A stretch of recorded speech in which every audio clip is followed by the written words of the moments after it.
Bismillahirrahmanirrahim. Assalamualaikum warahmatullahi wabarakatuh. Anak-anakku kelas 11 RPL.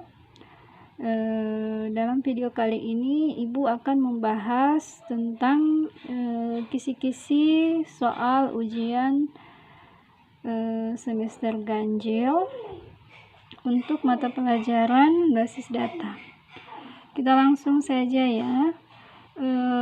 Untuk mapel basis data, sebagaimana sudah kalian pelajari di pertemuan pembelajaran sebelumnya, kita sudah pernah belajar diagram hubungan entitas atau biasa disingkat dengan ERD. Di sini ERD ada pengertiannya, yaitu sebuah model data yang didasarkan atas persepsi dunia nyata, yaitu terdiri dari objek dasar yang disebut dengan entitas dan hubungan atau relation antara objek-objek tersebut. Oke, sekarang kita lihat di sini ada gambar di mana di sini entitas di sini adalah mahasiswa.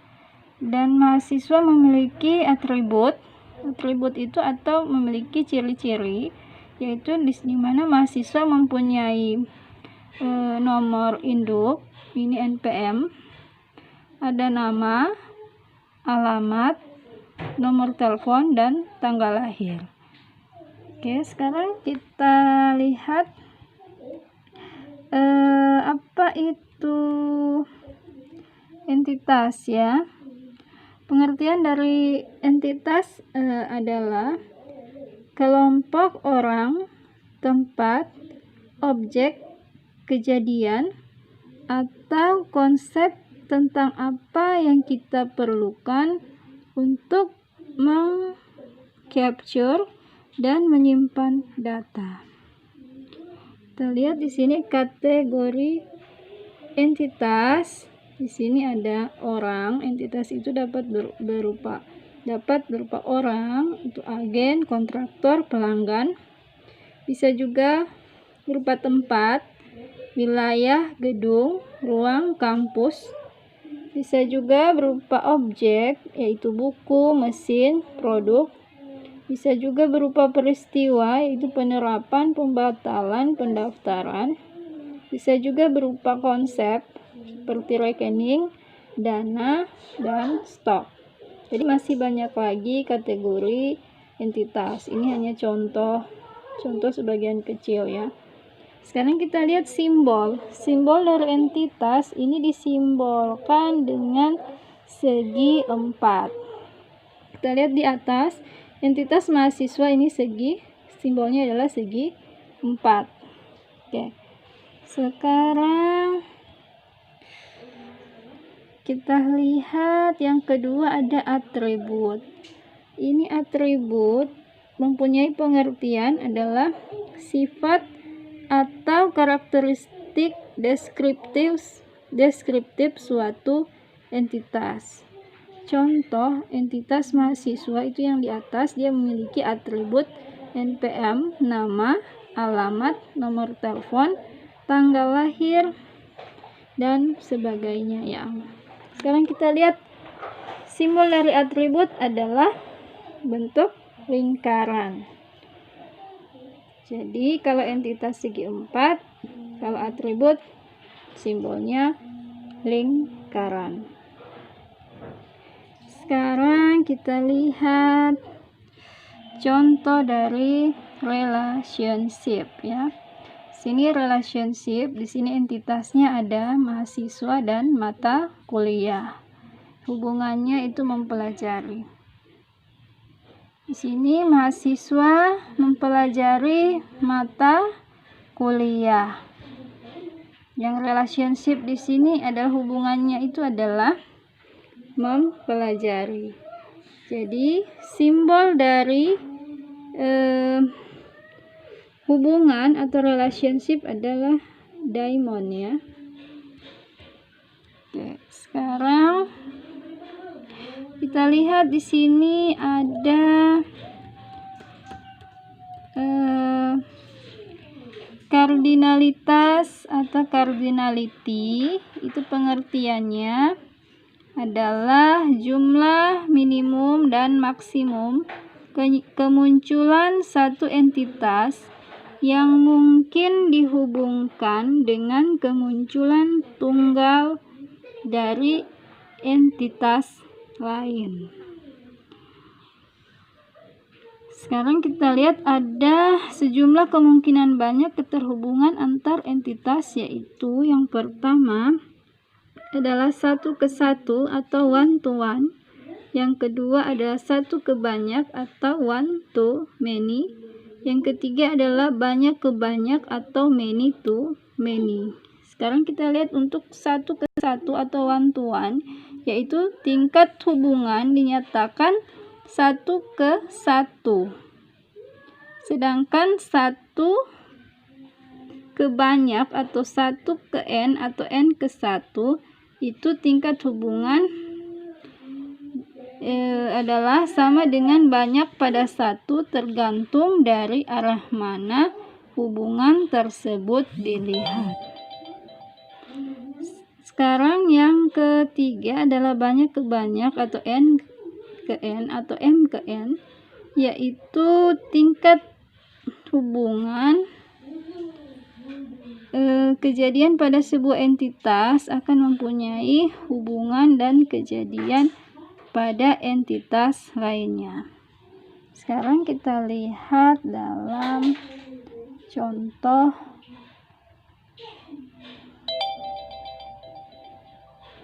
Oke, di sini yang pertama ada hubungan 1 ke 1 atau one to one. Satu orang rektor, dia memimpin satu universitas. Itu contoh untuk one to one. Sekarang yang kedua, 1 ke banyak. Contohnya seorang dosen mengajar mata kuliah. Jadi di sini satu orang dosen mengajar beberapa mata kuliah. Yang ketiga ada mahasiswa mempelajari mata kuliah. Ini contoh N to N atau banyak ke banyak. Banyak mahasiswa mempelajari beberapa mata kuliah. Jadi itu ya contohnya.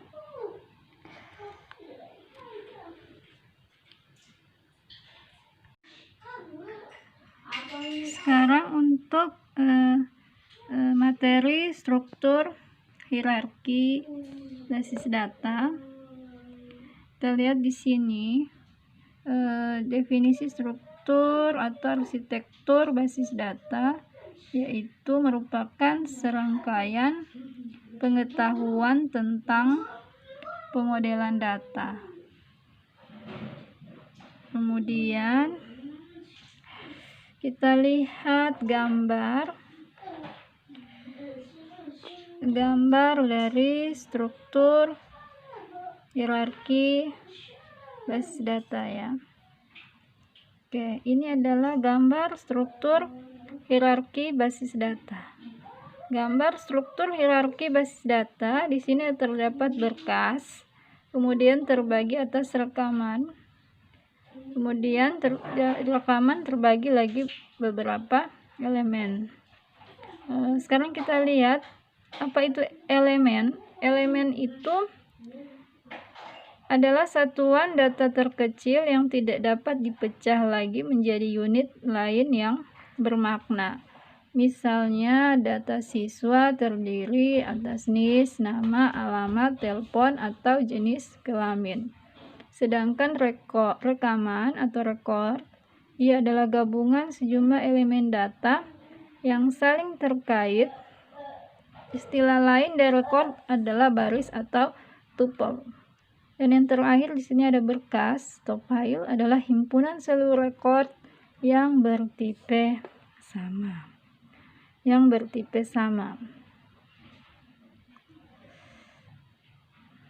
Sekarang kita lanjut untuk materi SQL ya. Untuk materi SQL, pada SQL atau struktur query language, di sini kita lihat dulu pengertiannya. SQL itu adalah sebuah bahasa yang dipergunakan untuk mengakses data dalam basis data relasional. Kemudian kita lihat untuk SQL ini, dia terdiri atas yang pertama ada Data Definition Language atau DDL, yaitu pengertiannya untuk mendefinisikan, mengubah, serta menghapus basis data dan objek-objek yang diperlukan dalam basis data. Di sini kita lihat secara umum DDL yang digunakan adalah create. Create itu untuk membuat objek baru. Kemudian ada use, menggunakan objek. Alter untuk mengubah objek yang sudah ada, dan drop untuk menghapus objek. Kita lihat di sini untuk create sintaks penulisannya ini, misalkan kita akan membuat sebuah database baru, yaitu sintaksnya adalah create database nama basis data. Sekarang yang kita lihat lagi untuk contoh untuk data manipulation language atau DML. Ini di DML dia digunakan untuk manipulasi data yang ada dalam suatu tabel. Perintah umum yang dilakukan adalah pada DML ini ada select untuk menampilkan data, insert untuk menambah data baru, update untuk mengubah data yang sudah ada, dan delete untuk menghapus data. Sekarang kita lihat yang ketiga ada DCL ya, atau Data Control Language.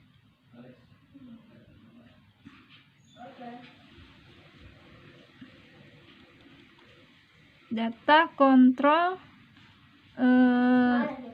Language itu seperti sudah kita pelajari. Untuk data control language itu dia contohnya itu dia bisa berupa revoke, grant, dan lain-lain ya. Jadi untuk materi kisi-kisi ujian semester ganjil mapel basis data, Ibu rasa cukup sampai di situ. Semoga mudah dipahami dan kalian bisa menjawab soal ujian dengan benar. Terima kasih. Mohon maaf bila ada salah kata atau kekurangan. Wassalamualaikum warahmatullahi wabarakatuh.